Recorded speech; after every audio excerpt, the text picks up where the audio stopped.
Salmo 127, apenas os versículos 1 e 2.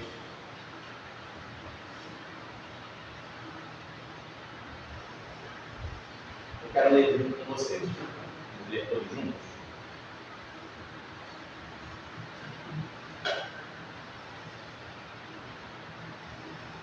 Vamos ver. Se o Senhor não edificar a casa, em vão trabalham os que a edificam. Se o Senhor não guardar a cidade, em vão vigia a sentinela. Inútil vos será levantar de madrugada, repousar tarde, comer o pão de todos, pois assim dá ele aos seus amados. Amém. Graças a Deus. É interessante nós percebermos que muito da idolatria e das práticas de culto equivocadas de Israel no Antigo Testamento, elas não eram um abandono completo a Jeová. Não era Israel dizendo assim: eu viro as costas para Jeová, Jeová não é o meu Deus de forma absoluta, mas sim era uma prática condenável de culto místico. Você vai ver em muitas ocasiões que Israel não dava as costas completamente para Jeová, mas o que eles faziam? Olha, eu cultuo a Jeová, Jeová é o meu Deus, eu confio em Jeová até certa medida, mas para garantir, eu acendo também uma vela para Baal, para não correr o risco de dar errado. Eu vou lá e busco Astarote, todos aqueles deuses, Azerá, aqueles deuses do Antigo Testamento, Tamuz. Eu busco esses falsos deuses a fim de ter uma garantia maior. Então, essa prática de culto misto, o não abandono completo de Jeová, mas o acréscimo do culto, o acréscimo na fé, o acréscimo na doutrina desses falsos deuses, muito influenciados por aquela cultura dos povos ao redor de Israel, foi duramente criticada pelos profetas. Eu queria ter dois exemplos muito interessantes no Antigo Testamento para vocês, dois textos bem pequenininhos. O primeiro está em 2 Reis, no capítulo 14, versículos 3 e 4. Eu vou ler na linguagem de hoje. 2 Reis 14, 3 e 4. Diz assim, na linguagem de hoje: Amazias fez o que é agradável a Deus. Na tradução normal você vai ver assim, e Amazias fez o que era reto aos olhos do Senhor. Né? Aí ele continua dizendo: porém, não foi tão correto como o seu antepassado, o rei Davi. Pelo contrário, fez aquilo que seu pai Joás havia feito. Ele não derrubou os lugares pagãos de adoração, e o povo continuou a oferecer sacrifícios e a queimar incenso nesses lugares. Viu aqui? No versículo 3 diz que ele fez o que era reto aos olhos do Senhor. Não é? Ele fez o que era agradável. Mas no versículo 4 diz que ele não foi tão reto assim. Que o povo continuava sacrificando incenso nos lugares pagãos de adoração. Obrigado. Os lugares pagãos de adoração não foram destruídos. Então você vê o culto misto: Jeová e os ídolos. Vamos ver mais um exemplo desse, que está em 2 Crônicas 27. No versículo 2.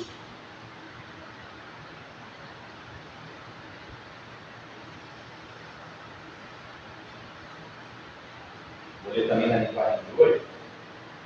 Nós vimos lá o exemplo de Amazias, aqui nós vamos ver o exemplo do rei Jotão. Olha o que aconteceu, versículo 2. Jotão fez aquilo que agrada a Deus. Mesma coisa. O Senhor, seguindo o exemplo de Uzias, o seu pai, porém ele não cometeu o pecado de queimar incenso no templo. Se você lembra, Uzias foi um excelente rei, morreu depois de pegar lepra, tendo desobedecido a ordem do Senhor, acendeu incenso no templo, coisa que não era permitida para o rei, era uma tarefa específica do sumo sacerdote. Ou seja, nem isso ele pecou. Legal. Final do versículo 2. Mas o povo continuou pecando. Então você vê que ambos eram bons gente. Fizeram o que era reto perante os olhos do Senhor, mas não completamente. O culto estava contaminado, a doutrina estava contaminada, a religião, a verdadeira adoração, tudo contaminado pelos ídolos. Um pouco de ajuda para Jeová, um pouco de ajuda para os ídolos. No Novo Testamento, nós temos um exemplo interessante que, quando Paulo escreve aos Colossenses, a igreja de Colossos, ela também tinha uma prática que em certa medida, é parecida com essa crítica que eu faço agora a Israel no Antigo Testamento. Não sei se você lembra, mas Paulo ataca ou ordena que parassem com aquilo que os colossenses chamavam de culto dos anjos. Então os colossenses, de maneira nenhuma, abriam mão de Cristo. Cristo era necessário no culto colossense, Cristo era importante na doutrina, Cristo era importante na fé, mas aquilo que Paulo chama de plenitude, os colossenses chamavam de plenitude. A plenitude do culto, a plenitude da fé não podia ser encontrada só em Cristo. Precisava de Cristo, e no capítulo 2 de Colossenses nós encontramos o que ele chama de culto dos anjos. Então você vê, não abandono Cristo completamente nas minhas práticas, mas eu acrescento alguma coisa, porque a plenitude só pode ser alcançada com Cristo ou com Jeová no Antigo Testamento, mais alguma coisa. Então veja que às vezes a idolatria está o quê? Disfarçada. Nem sempre a idolatria é tão evidente. Nem sempre a idolatria é fácil de se identificar. Às vezes a idolatria na fé, no culto, na religião, na doutrina, ela não está tão aparente porque ela está misturada com uma fé verdadeira. Com algo que é bom, Jeová, com Cristo, na igreja dos Colossenses. Então, entre muitas razões que levam os homens a serem assim, que levaram Israel no Antigo Testamento a ser assim, e que muito provavelmente levou os colossenses a praticarem esse tipo de culto, nós podemos enumerar diversas, mas eu queria destacar uma especificamente, que é os homens, assim como Israel no Antigo Testamento, têm dificuldade de confiar completamente em Deus. Eles não conseguiam descansar após fazerem as suas petições, após colocarem a sua vida diante de Deus, eles não conseguiam descansar completamente em Deus. Porque se conseguissem descansar em Deus, eles não procurariam acrescentar ao culto correto alguma outra prática religiosa. Então eles só conseguiam sossegar, e só conseguiam descansar e confiar quando eles acrescentavam a obra de Deus e na nossa vida hoje a obra de Cristo, alguma coisa, algum tipo de prática, precisa de algo mais. Isso é muito o que acontece nos nossos dias. E eu não estou falando das seitas e das heresias. Porque você vê, eu fiz questão de não pegar maus exemplos. Eu não peguei reis ruins. Eu poderia ter pego Acabe. Se eu quisesse falar de rei ruim, eu pegaria Acabe, que é, né, aquele exemplo de rei perverso. Mas eu fiz questão de pegar bons reis. Amazias e Jotão foram bons reis. Eles fizeram o que era reto perante o Senhor. Então aqui eu não estou falando de seitas e heresias. Eu estou falando de nós. Eu estou falando de pessoas que talvez estejam fazendo o que é reto aos olhos do Senhor. Talvez nós estejamos vivendo uma vida agradável a Deus, em certo sentido.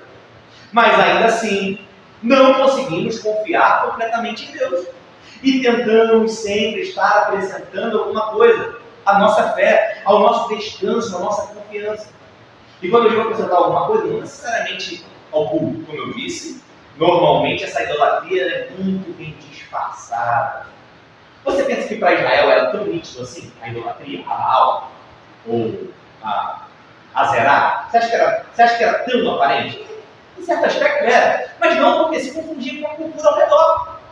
Então, para nós é muito chocante se nós levantássemos aqui um ídolo para nós clamarmos a Cristo durante o culto e no final pedimos para aquele ídolo. Isso seria chocante, seria muito aparente. Mas não é disso que eu estou falando. Eu estou falando daquela idolatria que muitas vezes é disfarçada. E a nossa falta de confiança, quando nós não conseguimos descansar plenamente em Deus, confiar plenamente em Deus, essa é uma porta de entrada para a idolatria. Excesso de preocupação consigo mesmo. Falta de confiança no seu pastor. O Senhor é meu pastor, não me faltará. A ovelha confia no pastor. A ovelha não está preocupada se o pasto está verde ou não está, porque o pastor está preocupado se o pasto está verde ou não está. A ovelha não está preocupada se há descanso no aprisco, porque o pastor já preparou o descanso no aprisco. Então, todas as vezes que nós não conseguimos confiar plenamente na providência de Deus, nas obras providenciais de Deus, nós estamos abrindo o nosso coração para a idolatria. Nem que seja para a idolatria do eu. Veja, Amazias e Jotão eram bons reis, eram crentes. nós usarmos a linguagem de hoje, eram servos de Deus, eles não eram homens maus. O que a Bíblia chama de homens que faziam o que era reto perante o Senhor? A Bíblia está falando daqueles que eram cumpridores da lei. Então, quando a Bíblia diz que Amazias e Jotão faziam o que era reto no olhos do Senhor, significa que eles se viravam para a lei e, na medida das suas limitações, tentavam colocar em prática a lei de Moisés. Então, isso era um rei bom. E você vê que mesmo homens que tentaram fazer, ou fizeram, esse é um testemunho que a Bíblia dá a respeito deles, que fizeram o que era reto aos olhos do Senhor, eles poderiam, em algum sentido, ter a si mesmo, ou ao povo que eles lideravam, idolatria no coração. Não confiar, não descansar plenamente em Deus. Então, esse excesso de preocupação só existe porque, em algum sentido, nós não meditamos ou não acreditamos no poder absoluto e soberano de Deus. Que ansiedade haveria? Que preocupação haveria? Que terror do amanhã haveria se nós confiássemos plenamente que Deus é soberano sobre toda a criação, sobre toda a providência? Que Deus não escreveu apenas o hoje, no qual nós estamos vivendo, mas que Deus escreveu o amanhã plenamente. Todos os nossos dias foram escritos. Que o pão de amanhã está providenciado. Que a conta de luz de amanhã está providenciada. Que a cura da doença ou a condução para a vida eterna está providenciada. Que Deus preparou para as suas ovelhas um aprisco bem seguro. Que ansiedade haveria? Então, irmãos, talvez sejamos como Jotão e Amazias, bons homens e mulheres. Talvez sirvamos a Deus com interesse de coração e estejamos buscando agradar a Deus e fazer aquilo que agradar o nosso Deus. Mas que nós possamos sondar o nosso coração e ver se não há idolatria, excesso de preocupação, excesso de ansiedade, excesso de medo, falta de confiança na providência, o quanto você tem descansado em Deus. E aí nós chegamos no Salmo 127, que diz: se o Senhor não edificar a casa, em vão trabalham os que a edificam. Essa é uma sequência de 15 salmos de Romanos, Salmo 120 ao 134, que era um inário dentro do saltério, né? É um inário separado dentro do saltério, que aqueles homens, quando estavam peregrinando, indo no caminho de Jerusalém para os cultos, eles se utilizavam e cantavam repetidamente. O caminho era longo, você pode imaginar, não havia carros, coisas do tipo. Então, eles se utilizavam desse cenário para ir cantando durante o caminho. Eu parei no versículo 2, porque você vai perceber que do versículo 3 ao 5 é uma mudança muito brusca no tema. Há quem diga, inclusive, que é muito provável que sejam 2 salmos em um só. Os 2 primeiros versículos seriam um salmo, os 3 últimos seriam um salmo, compilaram os 2. Então, vou ficar apenas com o assunto dos 2 primeiros versículos. E esse bloquinho aqui de 2 versículos, eles logo de cara falam da indispensável necessidade do favor de Deus. Você vê que ele diz que Deus ativamente edifica a casa. Você percebe comigo? Deus está ativamente edificando a casa. Olha o que ele diz: se o Senhor não edificar a casa, em vão trabalham os que a edificam. O exemplo da segunda parte do versículo 1 é exatamente o mesmo. Se o Senhor não guardar a cidade, em vão vigia a sentinela. Ou seja, se Deus está edificando a casa ativamente, e se aquele que está trabalhando na edificação da casa está trabalhando, porém Deus não a está edificando, ele está trabalhando todo, significa que toda casa que nós olhamos e vemos edificada, quem foi que edificou? Os homens ou Deus? Se é Deus quem está edificando, e se Deus não está edificando, eu estou trabalhando em vão para edificar, então edificou, quem foi que edificou? Foi Deus.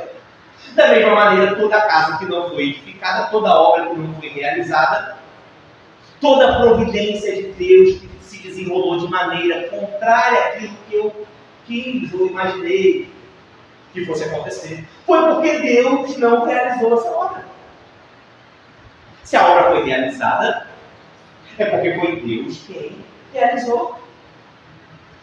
Como nós podemos descansar nesse salmo?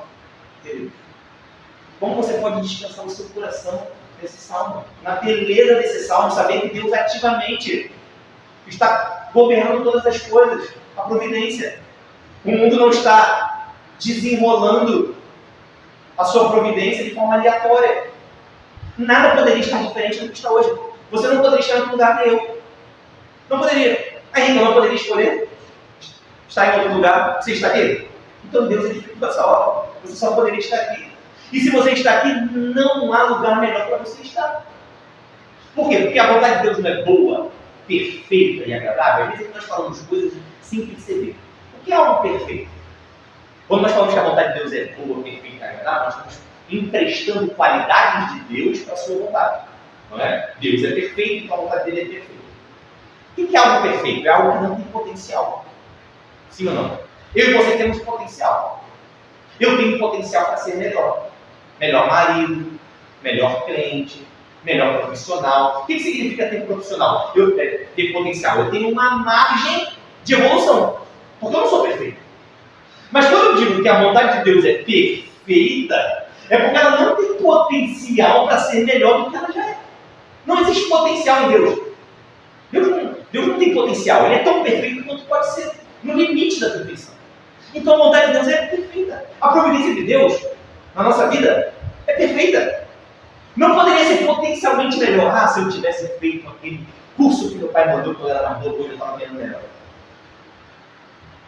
Se eu tivesse ouvido a minha mãe, tomado aquele determinado caminho, ou se eu tivesse feito aquele network com aquela pessoa que eu conheci, perdi a oportunidade.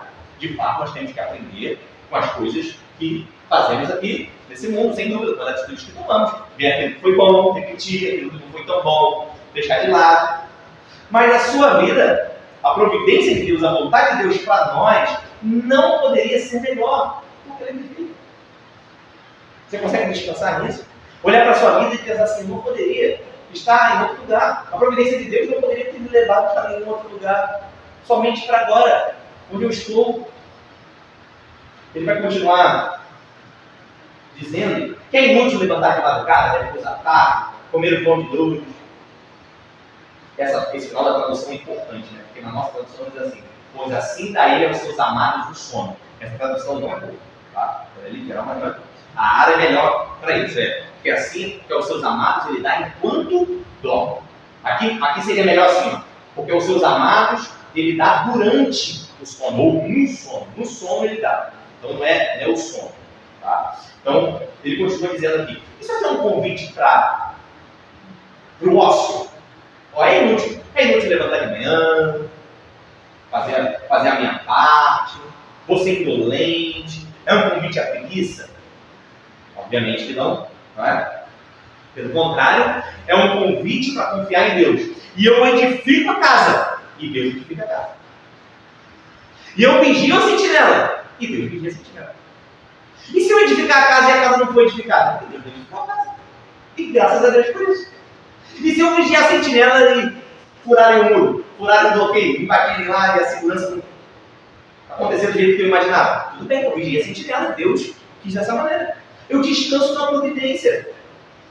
É como se esse salmo apontasse para Israel, esse Israel idólatra, de Amazias e de Jotão, e perguntasse assim, Israel, você consegue confiar em mim e descansar? Você precisa dos ídolos? Você precisa de Baal? Baal é citado 100 vezes na Bíblia. 100 vezes o nome de Baal. Isso mostra como nós somos idólatras. Baal é citado 100 vezes, o nome de um ídolo, falso Deus. Citado 100 vezes na Bíblia. Você consegue confiar em mim sem confiar em Baal? Falando para nós, você consegue confiar em mim sem ficar ansioso? Você consegue descansar, Israel, igreja? Você consegue descansar sem ter medo? Eu não sou seu pastor, eu sou seu pastor. Você consegue confiar e descansar em mim? Que eu estou edificando a casa na medida que eu sei que precisa ser edificada. Talvez não seja da maneira que você quer, né? Mas Deus está edificando. E aí, ele diz, nesse final do versículo, tudo assim, aos seus amados ele dá enquanto dorme. Muito da nossa adoração e da nossa fé, até da nossa ortodoxia, está ligado à nossa capacidade de descansar em Deus. Vamos lembrar algumas coisas do Antigo Testamento? Nos 10 mandamentos, tem um que nos manda descansar. Não tem? Lembra-te do Shabat. Lembra-te de descansar. Você não é Deus, eu sou Deus. Você tem que descansar. Você vai lembrar que a terra tinha que descansar a cada 7 anos. Havia um descanso sabático. A terra podia ser arada trabalhando 6 anos. No 7º ano, Israel tinha que parar de trabalhar na terra. Aí você pode pensar, um ano inteiro sem trabalhar na terra? Israel, você consegue confiar em mim e descansar a terra um ano? Você consegue descansar em mim? Você consegue parar um dia da semana? Você consegue parar no domingo de pensar nas suas coisas? Você consegue descansar no domingo e parar de pensar em comprar, vender, ganhar dinheiro? Você consegue descansar em mim? Não sou eu que edifico a casa, ou é você que edifica a casa? Então descansa. Havia ainda sábados cerimoniais, sábados de descanso. Não é? Em certas festas, em certos momentos específicos de Israel, eles eram proibidos de trabalhar. Na Páscoa, a festa dos tabernáculos, dia da expiação. Então, agora é hora de cultuar. Israel, agora é hora de cultuar e de você ter comunhão com seus irmãos, uns com os outros. É hora de você se alegrar. Você consegue se alegrar? Ah, Henrique, mas eu deixei pendências do lado de fora. Tem um monte de pendência para resolver. Você não tem? Você fala assim, você não tem? Tem um monte de pendência. Você consegue descansar? Você fez tudo o que tinha para fazer? Lá o salmista disse aqui, ó. Isso aqui é a figura de um agricultor, né? Acordar cedo, dormir tarde. Provavelmente está fazendo referência a um agricultor naquela época. O agricultor fez tudo o que tinha para fazer. Agora é hora de quê? De dormir. Porque os seus amados ele dá enquanto dorme. Você consegue dormir? Lembra de Israel no deserto, Êxodo 16? O maná que desce do céu. O maná chovia quantas vezes por dia? Todo dia chovia uma vez o maná. Descia pão do céu. E na sexta, chovia pão do céu em qual quantidade? Em dobro. Não era em dobro? Você não sabe descansar. Pergunto para você. Se Deus tivesse mandado Israel trabalhar um dia e descansar 6, ao contrário, em vez de trabalhar 6 e descansar 1, se Deus tivesse mandado Israel descansar 6 e trabalhar um só, quanto de recurso Israel teria? Ou melhor, vamos pensar na nossa vida. Se Deus nos mandasse trabalhar um dia e descansar 6, e nós obedecêssemos, quanto de recurso nós teríamos? Mais ou menos. Quanto? A mesma coisa. Nós teríamos exatamente o tanto de recursos que nós temos hoje. Que é o quê? O necessário. Porque iria chover a quantidade de 6 dias de maná. Deus, que é o Deus da providência, providenciaria que não se estragasse, que nós guardássemos. Nós nos alimentaríamos nos 6 dias. E nós teríamos exatamente o que temos hoje. O suficiente. Nem mais, nem menos. Você pode descansar que hoje você tem o suficiente. Se Deus quisesse que você tivesse mais, qualquer coisa. Qualquer coisa. Se Deus quisesse que a sua vida fosse diferente, em qualquer aspecto ela seria. Seja qual for o bem que Deus está fazendo a você, material, físico e principalmente espiritual, nos redimindo dos nossos pecados, nos fazendo desapegar desse mundo. Eu vi um vídeo do Dr. Shed, já bem velhinho, e ele falando, olha, eu nunca sofri na vida, eu nunca sofri. Ele falou, nos últimos 3 meses eu estou sofrendo muito. E ele falou, graças a Deus por esse sofrimento que eu nunca tive na vida. Olha como é abençoado. Ele falou, eu nunca sofri, eu não sabia o que era sofrer. E ele falou, mas nos últimos 3 meses eu estou desmamando do mundo, eu estou me desapegando. E de fato, em diversos sentidos, é isso que Deus quer fazer conosco. Nos desapegar desse mundo, até das coisas legítimas. Filhos, legítimo. Marido e mulher, legítimo. Desapegar não no sentido da dedicação que nós devemos a eles aqui, mas no sentido da comparação com a glória eterna. Deus está nos fazendo desapegar das coisas desse mundo. E nos apegar a quem? Cristo. A beleza de Cristo. A face de Cristo. A glória de Cristo. Que é tudo que nós temos, irmãos. É onde nós podemos descansar. Ele vai dizer aqui que a diferença que ele faz no versículo 2 não é a quantidade de esforço que o camarada faz. Não é a quantidade de possibilidade. Não é o quanto de dedicação ele tem. Ainda que ele tenha que ter dedicação. Nós falamos isso, mas não é o ponto de hoje. Nós temos que nos dedicar, assim como o agricultor acordava cedo, ele usava tarde. Mas era isso que fazia diferença? No final, não. era porque aos seus amados Deus dá enquanto dá. Amados é uma referência a Israel, nós vemos isso em Romanos 9:25, Paulo chamando Israel de amados. Mas essa também é uma referência muito clara, uma alusão aos crentes no Novo Testamento. Paulo, por exemplo, também em Romanos 1:7, quando ele sauda a igreja de Roma, ele diz aos santos e amados de Roma, graça e paz. Ele chama de amados. Então, a diferença da prosperidade e de receber o benefício da parte de Deus, o favor de Deus, não é o tanto de empenho. É a graça de ser amado. Aos seus amados, ele dá enquanto dorme.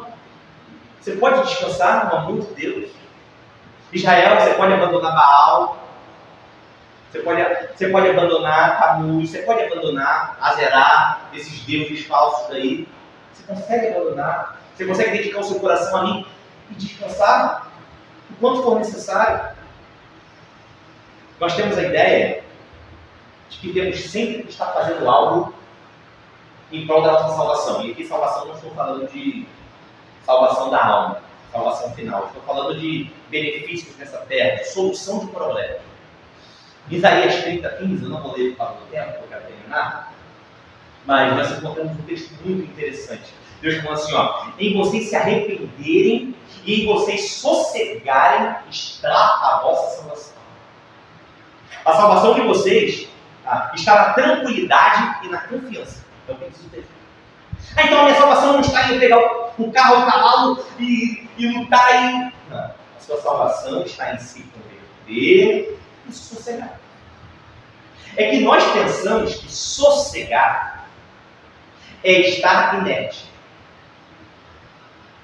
Nós pensamos isso. É deixar de fazer algo. E eu não consigo deixar de fazer. Eu tenho que descansar no ano sabático, mas eu não consigo descansar. Eu fiz o que tinha para fazer. Comecei a agricultor. Agora é hora do sono. Eu não consigo dormir. Eu estou ansioso porque eu preciso fazer mais. Eu preciso fazer mais alguma coisa para solução dos meus problemas. O problema com essa ideia é que ela é uma ideia equivocada. Descansar e sossegar no Senhor é algo ativo. É uma atitude. Sossegar no Senhor é agir. Sabia? Você tem uma atitude de fé, um ato de fé, de dominar-se a si mesmo e os seus próprios impulsos e o seu orgulho de achar que é você quem toma conta da sua vida, e é uma ação, é algo ativo. E você vai até Cristo e fala, eu descanso no Senhor. Eu posso descansar, eu fiz o que eu tinha para fazer. Agora é hora do sono, agora é hora do descanso. O Senhor é meu pastor. Eu sou seu amado, eu sou meu. Eu posso descansar, eu consigo descansar do Senhor. Então nós possamos ter essa atitude de fé, de ir a Cristo e descansar, abrir mão da tentativa de ter controle de todas as coisas, porque nós não tivemos. E por fim, eu queria ler, agora sim com todos, você abre aí Números, no capítulo 6, versículos 22 a 27.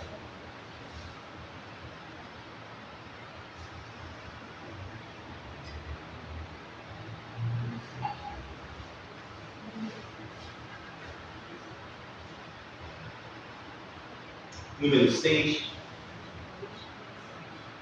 22 a 27.